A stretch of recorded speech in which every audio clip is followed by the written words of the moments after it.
Hello guys and welcome, it is ThatSrb2DUDE here today, bringing you yet another Splatoon 2 video, as this is possibly going to be the very final patch comparison video for Splatoon 2.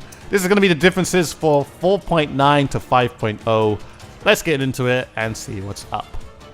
So starting off with the Lunar Blaster, the radius that deals 50 damage has been increased by roughly 2%, which is, I guess, the lowest amount of damage that you can apply with a Lunar, so overall, increased by 2%.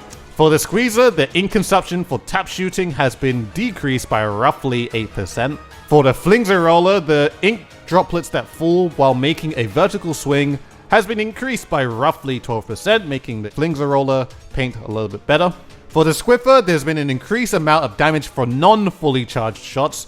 The maximum previously was 70 damage, but now you can get that up to 80 damage from a non-fully charged shot. For the Goo Tuber, the fully charged shot has been increased by roughly 1%. Due to this change above, the range for non-fully charged shots has also been increased by a proportionate amount. For the Tri-Slosher, they have decreased the gaps between the hitbox of the central shot to make targets easier to hit even when angling a shot up or down. For the Nautilus Splatling, there's basically been an increase of accuracy by roughly 8%. This also applies when jumping as well, which is something they don't mention in this patch. For the Dapper Doilies, there's been increased area ink coverage when shots land by roughly 3%, so making the Dapper Doilies paint a little bit better. For the Glooga Doilies, there's been decreased ink consumption from shots firing by roughly 6%, making the Glooga Doilies in general just more efficient. For the Splattershot Pro, there's been decreased effects of main power-up gear ability. Previously, when applying enough main power-up to reach 49.9 damage, you only had to put 3 mains and 3 subs to achieve this, but now you have to put 3 mains and 4 subs to achieve this. Moving on to special weapons, for the Inkjet, the bullet velocity has been increased by 5%. Basically, shots from the Inkjet are slightly faster. And for the Ultra Stamp, when swinging the hammer to smash the ground, the amount of time to complete the first swing has been decreased. And the time required to raise the hammer overhead for the second swing has been decreased by roughly 2 frames. Lastly, to talk about Booyah Bomb, for the Sploosh-O-Matic, Splash-O-Matic, Splattershot Jr., Aerospray, Splattershot, 52 Gal, and N-Zap, all of these weapons now apply 17% more damage to the Booyah Bomb armor shield, basically allowing them to take out the Booyah Bomb much easier and quicker. For the Splat Roller and Carbon Roller, the same thing applies, but except it is 2% instead of 17. For the Splat Roller and Carbon Roller's power, this does make a difference. And that is pretty much all the patch notes that we have received. Now, it's time to just go into a little bit of a conclusion of what my overall thoughts about this patch is about. So, of course, let's talk about the main things, the Booyah Bomb shield. For a lot of short-range weapons, well, basically all the short-range weapons I mentioned, they're going to be basically a lot stronger against Booyah Bombs. But the problem is that a lot of people that use Booyah Bombs very defensively, I guess it just eliminates the factor of people using Booyah Bombs as a panic button. So basically shorter range weapons can take advantage of that. But also the problem is that the Splattershot Pro is still going to be something that's very much played, because only adding 1 sub doesn't exactly do too much on affecting the Splattershot Pro and its dominance overall.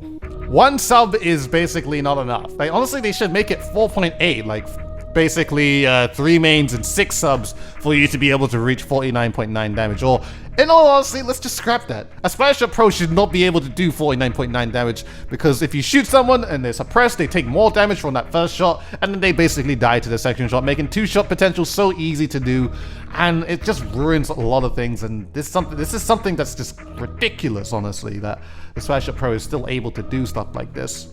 Honestly, this entire conclusion is just going to be about the Splattershot Pro, because honestly, all the other buffs that we have, that mean maybe Inkjet's a little bit more useful now, but still, I don't think it's going to be something that's going to be like, oh my god, this is it. This is now super hardcore meta, you know. Even Ultra Stamp, like Ultra Stamp is used, it's just a little bit better now, but it's nothing too huge that makes it like, oh my god, this is something that we all have to be using now. Like, the Spider Shot Pro right now is the bane of my existence since playing this game. It is one of the most easiest weapons to pick up because it's super accurate, 2-shot capability is easy to do, you can put enough perks on to maintain your efficiency. The weapon in general doesn't get Booyah Bomb that much, so even the Booyah Bomb counter, even though it's a thing, it doesn't really do too much for itself. So fingers crossed, maybe there'll be like a little hot fix of like maybe patch 5.0.1 or something just to like fix this issue with the Spider Shot Pro, because it being able to do this is just not okay. Maybe they should just make the maximum damage like not 49.9. Maybe they should just cap it at 48 damage, and then however much more main power up you apply, it just helps the fall off damage in general. This is something that's possible that they can do, but you know, it's just a thing if they decide to do it or not. But honestly, that is just my thoughts on this patch. I mean, it's kind of annoying that it's not something that's dealt with now, and it's still an issue within this game. The Nautilus buff is kind of sick. I think that's pretty cool, but other than that, that's all we really have for this patch, and that's all I gotta really say for this video. So, you know, let me know what you guys think about this patch in the comment section below. Let's talk about it, and talk about, you know, if you feel the same way of, I mean, how I feel about, especially about the Spider Shot Pro right now. So yeah, that's all I gotta say for this video, guys. Hope you guys enjoyed this video. Please, if you did, please like, favorite, comment, and subscribe to the channel. If you have not already, follow me on Twitter and Twitch, both in the description below. Do it for both of you feeling generous. Make sure to hit the bell notification button next to the description button to let you guys know whenever I'm doing stream or whenever I do upload a video. Also, consider joining my public Discord server. Go ahead and talk to myself and my Dude Society community. And that is all that's gonna be said, guys. Hope you guys enjoyed, and I shall see you guys in a future video.